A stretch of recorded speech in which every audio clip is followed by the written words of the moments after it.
Hier mercredi, un événement historique, c'est-à-dire la création de la police municipale à Paris. Ouais. Il n'y avait pas eu de police municipale depuis 150 ans, c'était au temps de la Commune.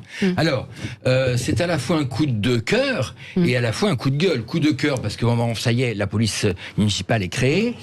Alors, elle a été longtemps bannie par les élus de Paris parce que Delanoë n'en voulait pas, Hidalgo n'en voulait pas, jusqu'en lors des dernières municipales où elle a inscrit dans son programme électoral et ironie de l'histoire, elle a eu besoin de la droite pour faire approuver sa police municipale mercredi, puisque les Verts et les communistes, qui font partie de sa majorité, ont refusé de l'approuver. Alors les communistes, estimant qu'une police municipale fait naturellement que les effectifs de police nationale sont en baisse, ce qui n'est pas vrai. Alors ce qui peut être vrai dans les villes moyennes, mais ce qui n'est pas vrai dans les grandes villes. D'ailleurs, le préfet Lalande était là pour assurer dès le départ qu'il n'y aurait pas de baisse d'effectifs.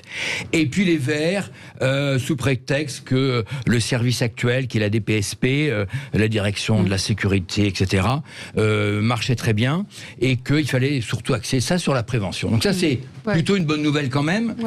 Ça, c'est le coup de cœur, et en même temps, un coup de gueule, parce que pour deux raisons. La première, c'est que Anne Hidalgo refuse d'étendre les champs des compétences de cette future police municipale. Alors, en ce moment, le Conseil constitutionnel avait de toute façon cassé dans la loi sécurité globale les propositions d'ouverture des champs de compétences des polices municipales, notamment au contrôle d'identité, au trafic de drogue, etc. Donc on verra après ce que remettra le Parlement. Donc là, elle a un petit temps de répit, mais de toute façon, on lui a posé la question très clairement.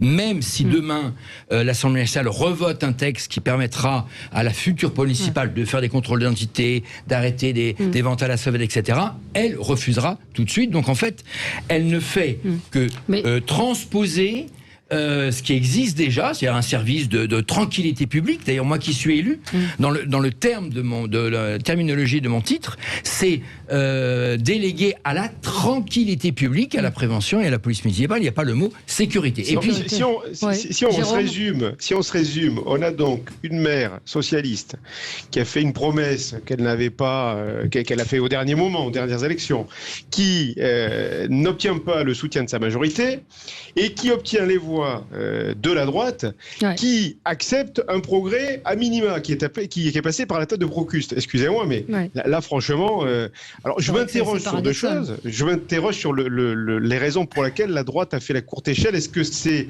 une attitude responsable en se disant bon ben voilà, c'est effectivement une cote mal taillée, mais on va la prendre, ou est-ce que qu'est-ce qu'il y a derrière? Vous pouvez nous expliquer on l'a ça? fait. Alors moi j'ai voté, je suis élu au Conseil de Paris. On l'a fait en disant c'est mieux que rien.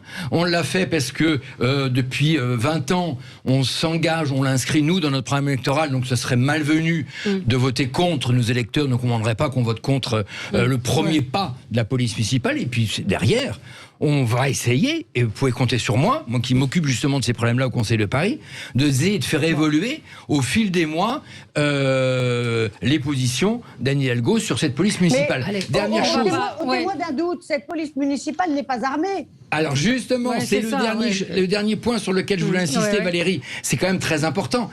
Et moi, ça me met hors de moi. Ces agents municipaux auront donc à partir de demain le mot police derrière, dans le mot police municipale.